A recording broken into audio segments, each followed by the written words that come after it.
থেকে তোমাদের সকলকে শুভেচ্ছা এবং স্বাগতম। সুপ্রিয় নবম শ্রেণীর শিক্ষার্থী বন্ধুরা, আলোচনা করব প্রকৃতি ও প্রযুক্তিতে বহুপদী রাশি, পেজ নাম্বার 107, পর্ব নম্বর 18। এবং আজকের আলোচনার মূল বিষয়টা হচ্ছে আংশিক ভগ্নাংশ কি পার্শিয়াল ফ্র্যাকশন সম্পর্কে আলোচনা করব।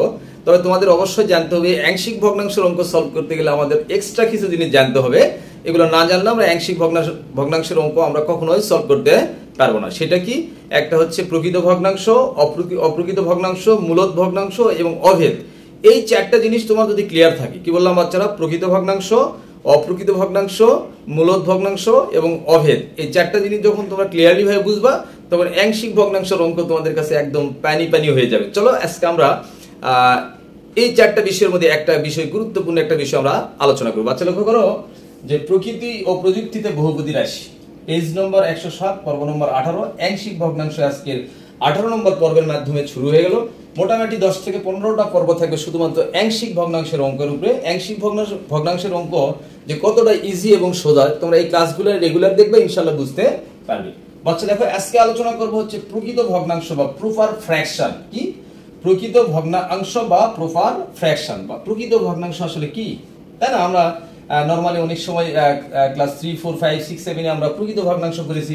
আজকে একটু ব্যতিক্রম ভাবে আমরা জানবো। দেখো প্রকৃত ভগ্নাংশের ডেফিনেশন। দ্যাটস প্রকৃত ভগ্নাংশ কি? যে ভগ্নাংশের লবের চলকের সর্বোচ্চ মাত্রার চেয়ে হরের চলকের মাত্রা বেশি থাকে তাকে প্রকৃত ভগ্নাংশ বা প্রপার ফ্র্যাকশন বলে। তাহলে আমরা জানি ফ্র্যাকশন ইকুয়াল টু কি? লব ডিভাইডেড হর। ভগ্নাংশ ইজ ইকুয়াল টু লব ডিভাইডেড হর। তাহলে এখানে যে কথা বলা হয়েছে, লব কি? আচ্ছা বাচ্চারা দেখো, ফ্র্যাকশন কি সংক্ষেপে কি? Fraction, F fraction equal to লব ডিভাইডেড হর। এটা আমরা মনে রাখবো। ভগ্নাংশ ইজ ইকুয়াল টু লব ডিভাইডেড হর। এক্ষেত্রে আমাদের যে বিষয়টা মনে রাখতে হবে, লব এবং হর, লব থাকে উপরে, হরটা থাকে নিচে। তাহলে আমাদের এই ডেফিনেশনে বলা হয়েছে যে ভগ্নাংশের লবের চলকের সর্বোচ্চ পাওয়ার। লবের চলক মানে কি? এখানে এক্স ওয়াই জেড কে নির্দেশ করতেছে নিশ্চয়ই।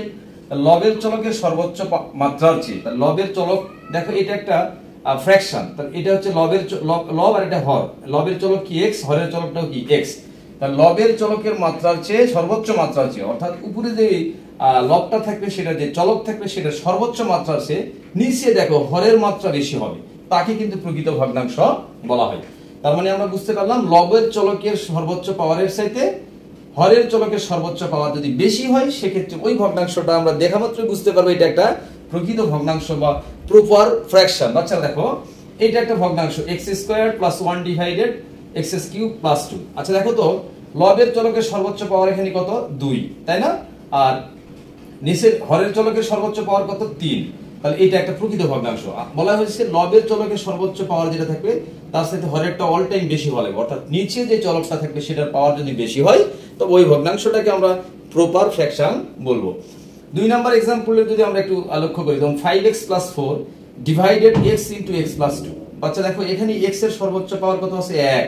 আর নিচে কি x আর x যদি গুণ করি তাহলে কত হয়? পাওয়ার কত হয়? 2। তাহলে দেখো, উপরে ছোট নিচে বড়, তাহলে নিচে যে চলকের পাওয়ার সেটা হচ্ছে বেশি, আর উপরে চলকের পাওয়ার কম। সো এটা একটা প্রকৃত ভগ্নাংশ, এটাও একটা প্রকৃত ভগ্নাংশ। 3 নম্বরের দিকে আমরা চলে যাই। এটা একটা fraction, x² - 9x - 6 divided x * x - 2x + 3। এখন দেখো, এখানে লবের চলকের যে চলক x, তার সর্বোচ্চ পাওয়ার কত আছে? 2 আছে। বাচ্চারা দেখো কত আছে? 2। আর নিচে কত? x আর x গুণ করলে x² আর একটা x গুণ করলে x3, অর্থাৎ উপরের সর্বোচ্চ পাওয়ার 2, নিচে কত? 3। সো এটা একটা প্রকৃত ভগ্নাংশ, প্রপার ফ্র্যাকশন।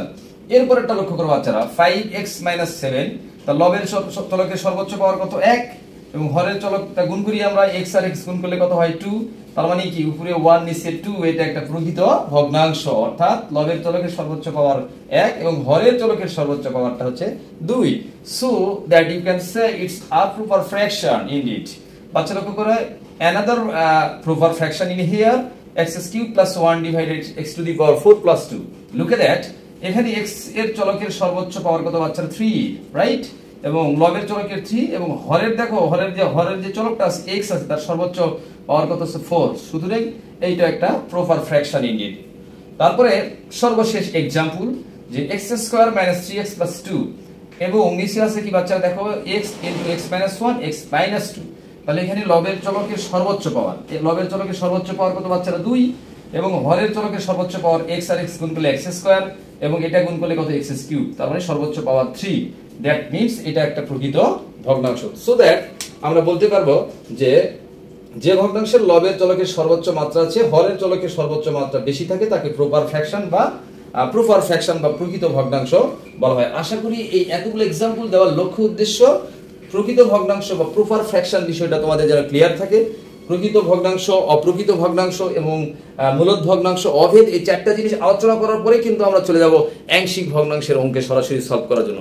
কারণ কি, আংশিক ভগ্নাংশের অঙ্ক করতে গেলে এই চারটা বিষয় তোমাদের মাস্ট একদম জানতেই হবে। আর যদি না বুঝতে, এই চারটা বিষয় যদি তোমরা ক্লিয়ার না হইতে পারো, বুঝে নিতে হবে তোমরা আংশিক ভগ্নাংশের অঙ্ক তোমরা পারবে না বাচ্চারা। আশা করি এই ক্লাসের মাধ্যমে প্রপার ফ্র্যাকশন বা প্রকৃত ভগ্নাংশ বিষয়টা কি তোমরা ক্লিয়ারলি ভাবে বুঝতে পেরেছো। ধন্যবাদ সকলকে, আল্লাহ হাফেজ।